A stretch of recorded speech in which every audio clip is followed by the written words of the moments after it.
Kako so živeli naši predniki, se vse premalokrat vprašamo. Zato sem še toliko bolj hvaležna, da je današnja gostja Milena Miklavčič, avtorica knjige Ogenj, rit in kače niso za igrače.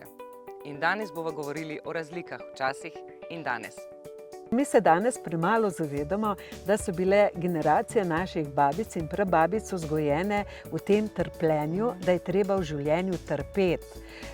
In že ko je šla neko dekle od doma, je mama dala edini nasvet, ki je bil povezan s spolnostjo, tistih 5 minut, ko bo mož legel nate, pa že zdrži. Boš pa že potrpela. In to je bilo zapisano v njihovi krvi. In če si ti vzgojen z nečem, kar je povezano s trpljenjem, tudi manj boli. In vse to, kar se jim je dogajalo, ni bilo to unikatno samo pri enih. To je bilo pravzaprav eno splošno trpljenje. Ko so se ženske na neki vasi, v neki skupnosti med seboj pogovarjale, tudi po izidu 3. knjige sem začela prebirati Miro Miheličevo, sem ugotovila, da je bilo veliko tega tudi v mestnih družinah, med mestnimi ženskami. To trpljenje, ki je bilo povezano s spolnostjo v odnosu do moškega, je bilo značilno za 20. stoletje. Ampak zanimivo je, v bistvu zdaj govorimo recimo o 100 letih razlike. Ne? Včasih, ko je bila ta knjiga pisana med 1900 pa 1956, ne? Pa danes, recimo dobrih 100 let. Pa je bil tak napredek. Ne? Včasih je bila ženska za gospodinjo, za spolne užitke moškemu, a ne? Danes pa kaj? Danes je vse drugače, prav zaradi tega, ker se je ženska po 2. svetovni vojni zaposlila. In tisti trenutek, ko je ženska dobila v roke lasten denar, ko zaradi tega, da bi preživela in ni bilo treba prositi moža ali na kolenih, ali mu nuditi takšnih in drugačnih spolnih uslug v posteli, se je ženska osamosvojila in osvobodila. In zmeraj, ko sem naletela tudi med moškimi na kakšnega humorista, ki je želel poudariti to, da so ženske danes drugačne, je zmeraj rekel, da je hudič kriv, ker je dal ženski denar. Ker ženska, ki ima denar, ki ima lastne prihodke, je neodvisna od moškega.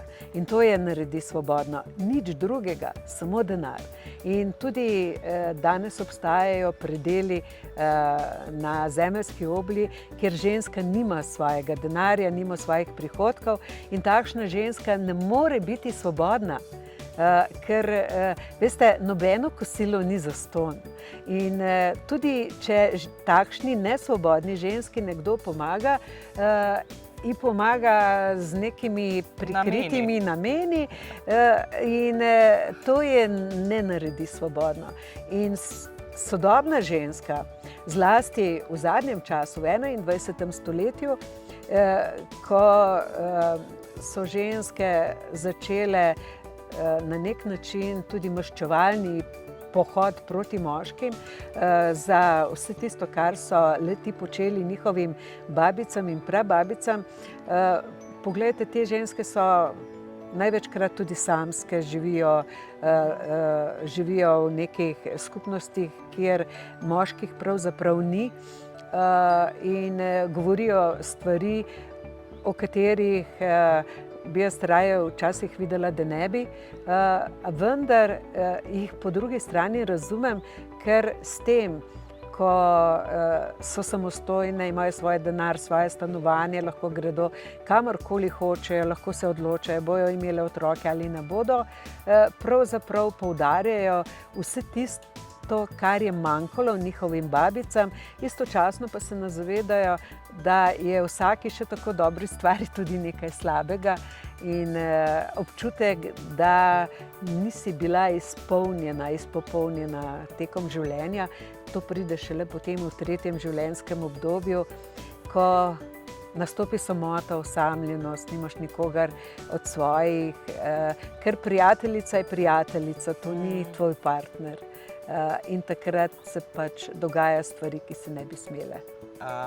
Ja, včasih je bilo v bistvu življenje veliko bolj na nek način primitivno, enostavno, ali kakorkoli. Je bilo trpeče, nič ne rečem, ampak zdaj se mi pa zdi, da se ženska toliko prebuja, da je mogoče že, pa sem sama ženska, pa sem zelo hvaležna, da živim v teh časih, ne recimo 100 let nazaj, ampak se mi zdi, da zdaj pa kar iščemo neke težave in si delamo neke grenkobe življenja, ki jih mogoče niti ne bi rabile zares delati, ne.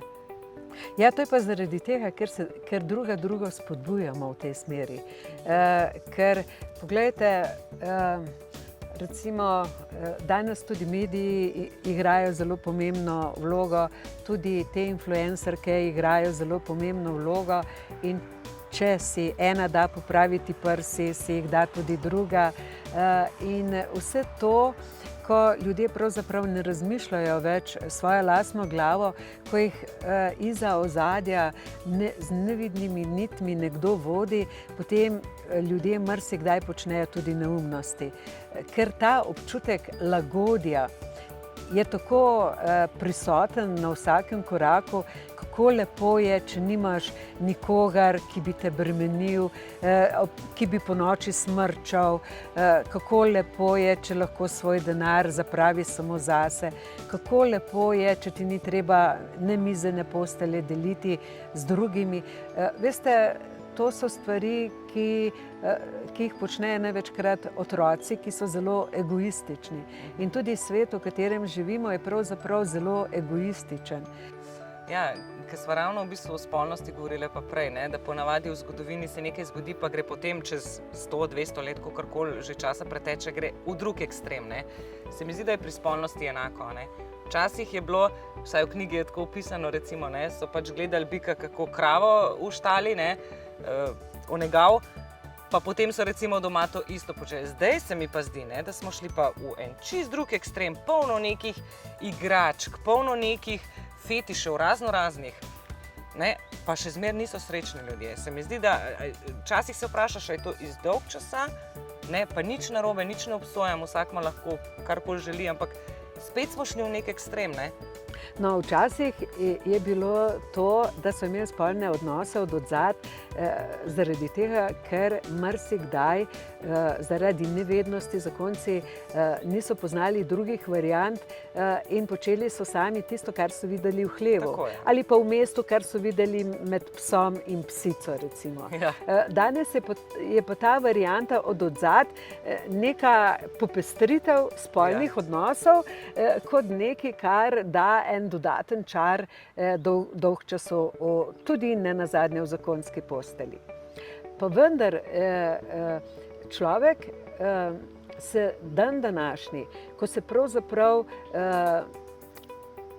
večina parov poroči zaradi ljubezni in ne zaradi, kot so se včasih, zaradi gmotnih stvari ali pa zaradi tega, ker je pač sta morala dva grunta se združiti in podobno.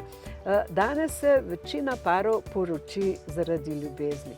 In če imaš ti nekoga rad, zakaj rabiš igračke?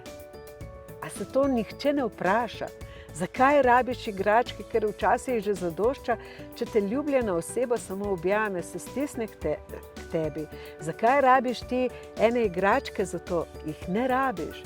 Ker tudi ne nazadnje, če dava banalno primerjavo, a mislite, da je otrok, ki ima goro igrati, srečen otrok? Ni. Tisti otrok je srečen, ki ima v starših najde eno toplino, ki ga starš vzame v naročje, ga ima rad, mu pokaže, da mu je najpomembnejši na svetu. Mislim, mogoče se motim, ampak je mogoče dolg čas ena taka bolezen sodobnega časa, iz katere so se včasih razvile marsikatere inovacije. Danes pa ni čistko, Včasih so rekli, ko bo otroku dolg čas, bo že nekaj začel početi. Ampak ne, danes gledaš otroke, ki jim je dejansko dolg čas in se ne bo spomnil, da bo nekaj razvijal, neke svoje potenciale, ne vem. Poglejte, jaz se spomnim še svojega otroštva, ko se o spolnosti ni govorilo. Pa vendar, ko pomislim, sta se mama pa ata vsak večer zaklenila v spalnico. Verjetno se nista zaradi lepega vremena. Sigurno ne. Danes, če spremljam družabna omrežja, potem vidim, da so ljudje pokonci ob nemogočih urah, ob enih, ob dveh, kdo ve, a sploh kaj spijo, preden gredo zjutraj v službo. In če si ti v tem stadiju, da se bolj posvečaš drugim, da ti je bolj mar za to, kaj nekdo objavi na Twitterju ali na Facebooku, da mož in žena ne gresta skupaj v posteljo. To pomeni, da je med tema dvema človekoma zelo malo ljubezni, zelo malo se posvečate drug drugemu. To pomeni tudi, da se dolgočasita drug ob drugemu. In zakaj se dolgočasita? Zaradi tega, ker nič ne vlagata v medsebojne odnose. Ker se v teh medsebojnih odnosih ne dogaja nič, zgolj naveličanost. In ni čudno, da potem to naveličanost sprejemajo tudi otroci. Saj veste, kar se Janezek nauči, to Janezek zna. V nekem zakonu, kjer imata starša dovolj pozornosti, ki jo namenjata drug drugemu, otrok vsrkava to, da se ti lahko posvečaš ali bratcu ali sestrici, ali magari samo nekemu risanju ali žogi. In ne bo otrok iz tega delal nobenega cirkusa, tudi takrat ne, ko se mu bo zdelo, da je vse narobe, da se dolgočasi. Odrasli ljudje, ki se imajo radi, se drug ob drugem ne bi smeli dolgočasiti. Veste, to dolgčas je postal kot epidemija. In če nekaj postane epidemija, dokler ne najdejo za ta dolgčas zdravila, toliko časa razsaja in se zajeda vse pore naše družbe. In danes je pravzaprav že moderno, da si ti podvržen temu dolgčasu, kajti samo pomislite, kaj vse se dogaja konec šolskega leta. Kaj bomo naredili za naše otroke, ker se bodo med počitnicami dolgočasili? Kaj narediti na dopustu, da se ne bomo dolgočasili? Kaj narediti znotraj zakona, da se ne bomo dolgočasili? Kaj narediti na praznovanju rojstnega dne, da ne bo dolgčasa? In ta prekleti dolgčas ga imamo kar naprej na jeziku in ljudje kar naprej razmišljajo, kako nam bo nekdo drug pomagal, da se ga bomo rešili, namesto da bi sami zagrabili bika za roge. In dejansko res je tako, da srečujem dan za dnem kup ljudi, ki se dolgočasijo in iz dolgčasa se potem razvije ne samo depresija, razvija se tudi en tak zoprn odnos do sočloveka, ko ljudje, ki se dolgočasijo, imajo občutek, da je cel svet kriv za to, kaj se njim dogaja. Meni se zdi, to je samo moje videnje, da je spolnost na nek način še vedno tabu. Ker v marsikateri družini ne vidijo recimo staršev golih, ko grejo se tuširati. Veliko stvari se skriva, včasih se je pa vedela, zdaj sta se zaklenila, zdaj bosta onedva svoje naredila. Danes je pa tako, da ne bojo otroci zvedeli, da sva midva slučajno kaj takega počela. Se mi zdi, da je tudi tukaj velika razlika. Seveda je odnos do spolnosti skoraj popolnoma enak, kot je bil 100 let nazaj. Do spolnosti se obnašamo kot do nečesa, kar je tam nekje za zaklenjenimi vrati, namesto da bi se o teh stvareh pogovarjali z otroki. Ker je milijon priložnosti. Recimo že primer te zgodbe o tem učitelju, ki je prišla na dan, da je izrabljal mlada dekleta. Moji vnuki, najstarejši je star 12 let, smo se o tej zgodbi pogovarjali in smo jim jasno in glasno povedali, kaj nekdo, ki je izven naše družine, ne sme storiti. Tudi znotraj družine se ponekod to dogaja, vsaj vprašali so otroci, če se tudi znotraj družin kaj podobnega dogaja. Otrok mora že od majhnih nog vedeti, da je poleg tega, da se imata mama in ata rada, da je lahko še marsikaj drugega.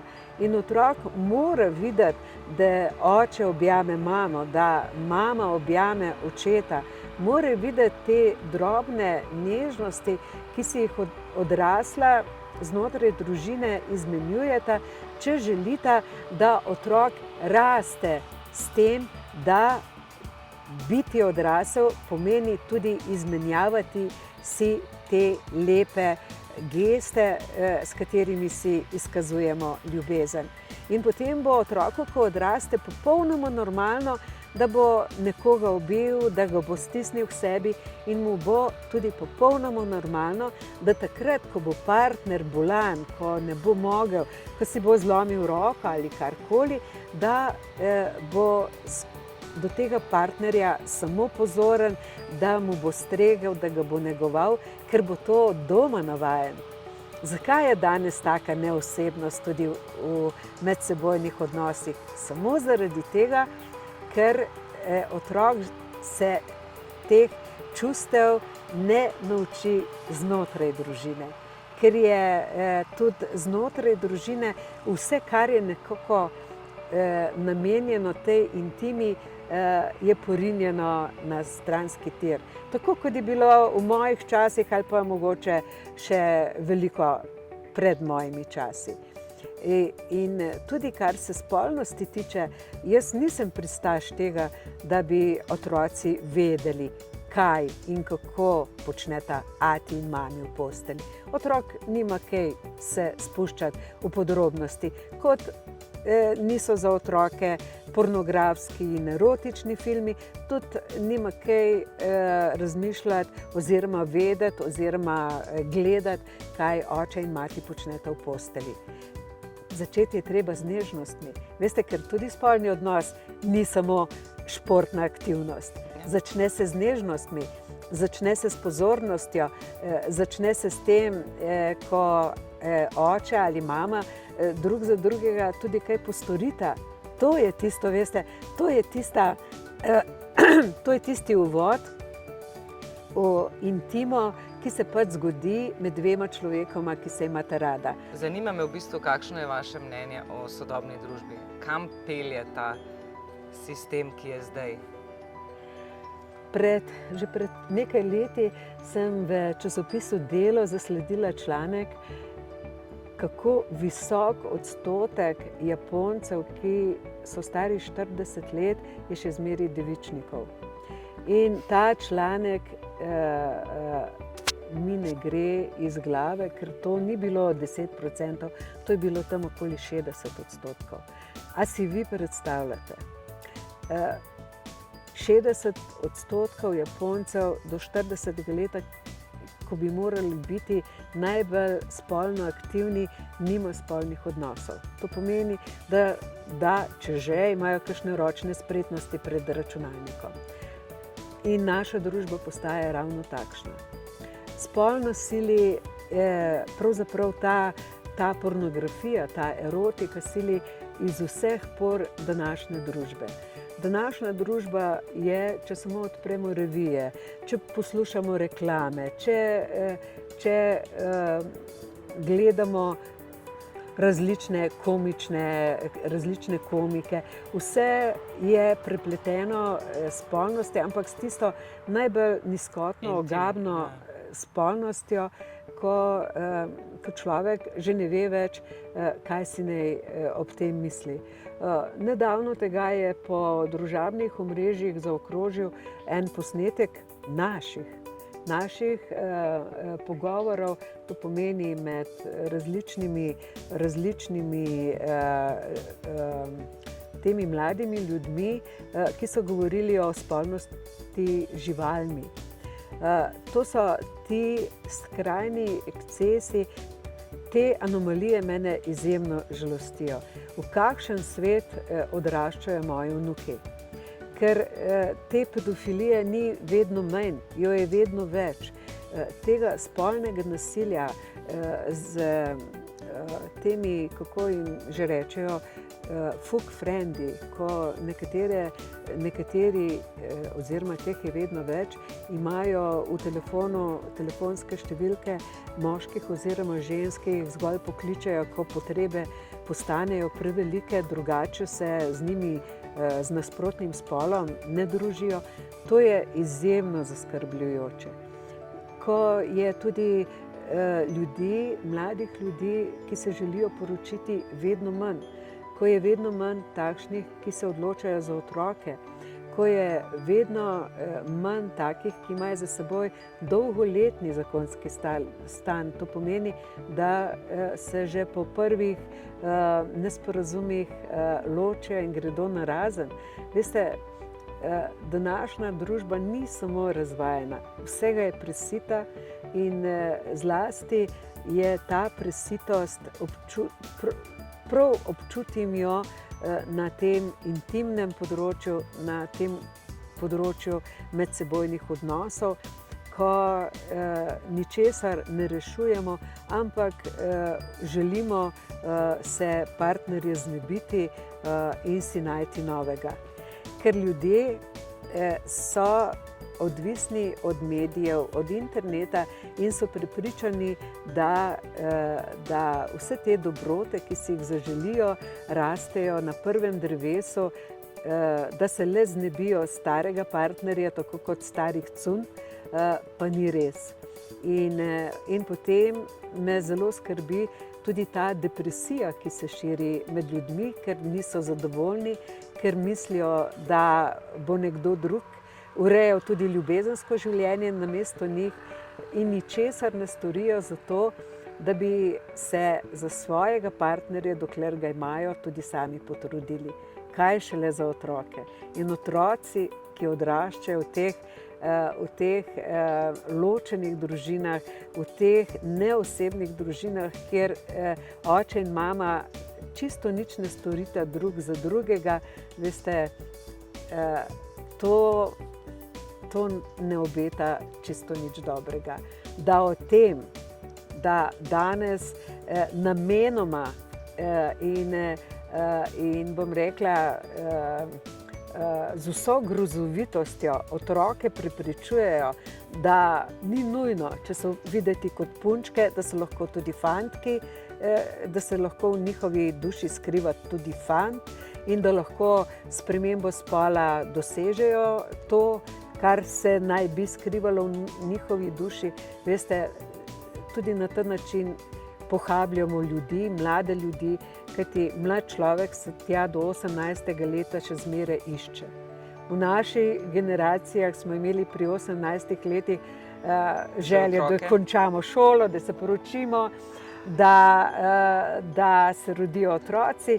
Dan današnji pa še tam pri 30, 40 razmišljajo, čak malo, a mi bo mami dala zjutraj na kruh namazala Eurokrem, a mi bo marmelado. Nimajo še nobenega pravega odnosa do življenja. Govorim na splošno, da ne bi bil slučajno kdo od posameznikov, ki gleda na življenje veliko bolj resno užaljen. In toliko je tega, veste, ko dejansko res, če bi imeli kaj vesti, bi marsikaj, kar počnemo, opustili prav zaradi tega, ker s tem povzročamo, da bodo naši prihodnji rodovi živeli v velikanskem peklu, ki se ga danes niti zavedamo ne, to pa zaradi tega ne, ker nenazadnje sploh nimamo pregleda, kaj vse se je v zadnjih stoletjih na področju te intime dogajalo. Več kot prej v nekaj zaporednih stoletjih. V zadnjih 10, 20, 30 letih pa sploh. Ker je šel ta razvoj, pa ne v pravo smer v zadnjih 30 letih, tako narobe, da dvomi, da nam bo ta voz uspelo zvleči nazaj na tisto cesto, po kateri želimo peljati v lepšo prihodnost. V življenju imamo vedno možnost izbire. Izberemo lahko, na kakšen način bomo živeli. In ravno to dokazujejo zgodbe izjemnih in močnih žensk. Če imaš tudi ti takšno zgodbo, ki lahko inspirira koga drugega ali pa mu samo pokaže pravo pot, potem nam piši, spodaj je vse zapisano. Sicer pa si zapomni eno stvar. Vedno si najmočnejša takrat, ko pokažeš svojo šibkost.